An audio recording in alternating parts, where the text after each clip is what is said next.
I don't think he should be treated differently at all, Dana, but I certainly think he is being treated differently. The only thing that Alvin Bragg, the New York prosecutors team, thinks Donald Trump did wrong is that he ran for president in 2024 and he looks to be on the cusp of victory. That is the only thing that this is ultimately about.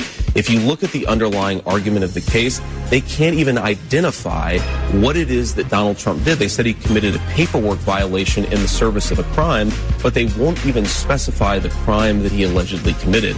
And I think that when you look at all of these attacks on Donald Trump, you have to be honest with yourself and say, this is not about law and this is not about justice. This is about the fact that President Joe Biden has a failed record as commander-in-chief and leader of this country, and the Democrats can't talk about that. So what they're doing is putting these trials out there and saying, focus on this, not on the fact that the world is on fire and the fact that you have gotten poorer under the presidency of Joe Biden. Yeah.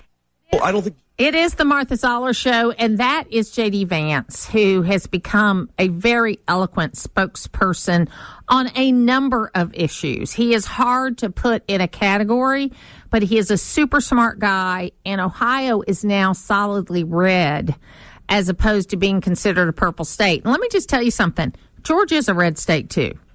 Okay? We may have 2 Democrat senators, and that can go into, what happened in the 2020 election, and mainly in the runoff where a bunch of people were going to teach everybody a lesson by not voting. And, the lesson we learned is that Democrats got control of the Senate. But with that said, look at the election since then, and they have been solidly Republican. When you've got J.D. Vance, I think by everybody's definition, a pretty right-wing guy in a positive way. And then Fareed Zakaria from CNN saying this is not how people expected it to go on these cases. And if it wasn't the name Donald Trump, he wouldn't have been tried, talking about the New York case. And you've got them saying it's not going the way we expected it to go. Well, no, you're right. With every stumble, it would be a traditional stumble, getting charged with something, going to a trial, getting a mugshot, whatever it is. For any normal person, that would be a negative thing, but all it's done is made Donald Trump stronger. And then you add into that the visit to the bodega, the visit to the Chick-fil-A in Vine City, the visit to the construction site, the rally in New Jersey.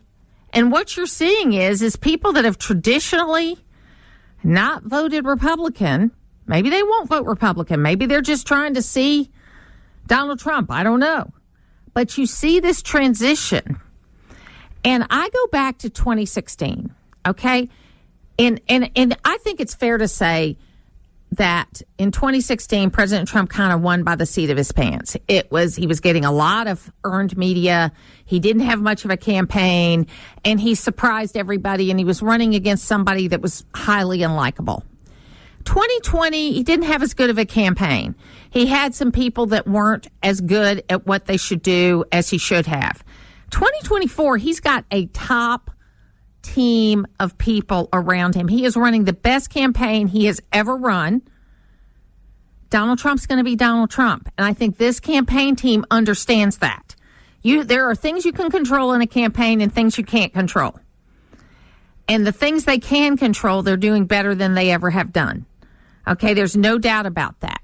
But you go back to 2016. In October of 2016, these numbers came out saying that basically working class people, black, brown, and white, were not doing any better than they had been in the last 40 years. And at that moment is when I said to people and to you, Donald Trump's going to win this election because working class people are going to vote for him. Everybody wants to divide us by race.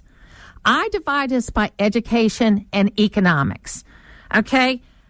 Black, white, and brown, working class men especially, but women also.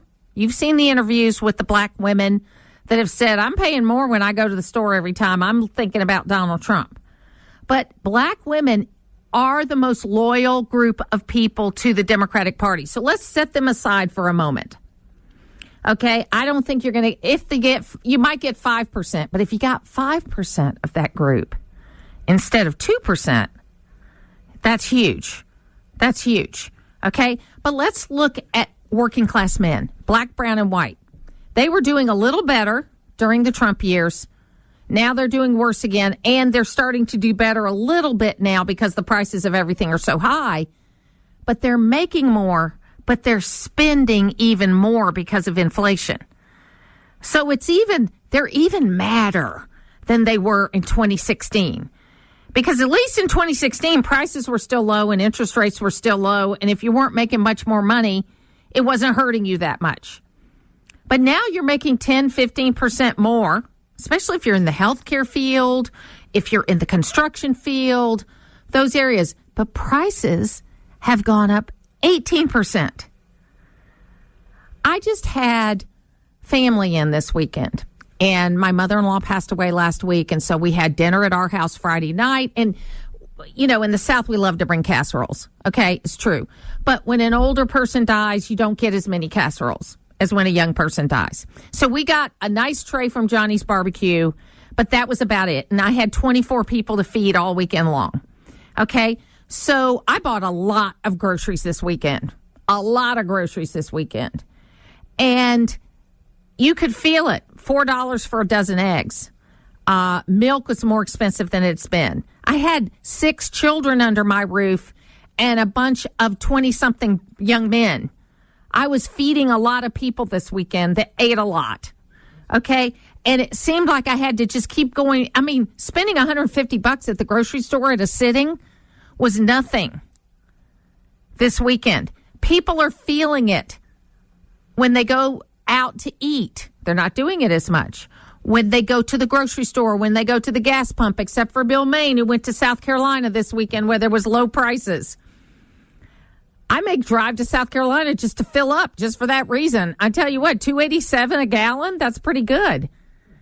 But the thing is, pocketbook issues.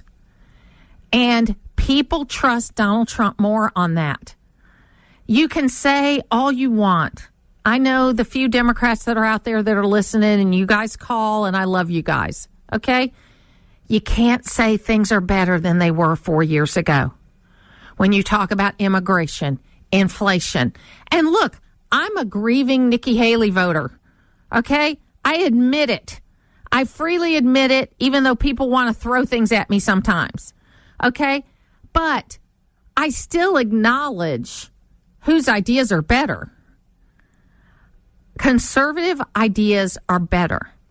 The reason why we should vote, parent our children, and have face-to-face conversations with people is because our ideas are better. By yelling and screaming about our ideas, we're not going to get them across. But by taking the time to have, as Michael Whatley says, the new RNC chairman, the 5-minute conversation with somebody about why our ideas are better, we're going to win them over. We are about to be on the precipice of a new conservative movement that may have Donald Trump for the next 4 years, but will have a new group of candidates beyond that are going to take us like the Reagan years did for at least 12 years of conservative values. And here is the challenge. We can't keep spending like we did the last time. We have got to, when we take control back, and I think we will, start acting like conservatives. We can't win the battle and then continue with the same old practices. We'll be back on the Martha Zoller Show.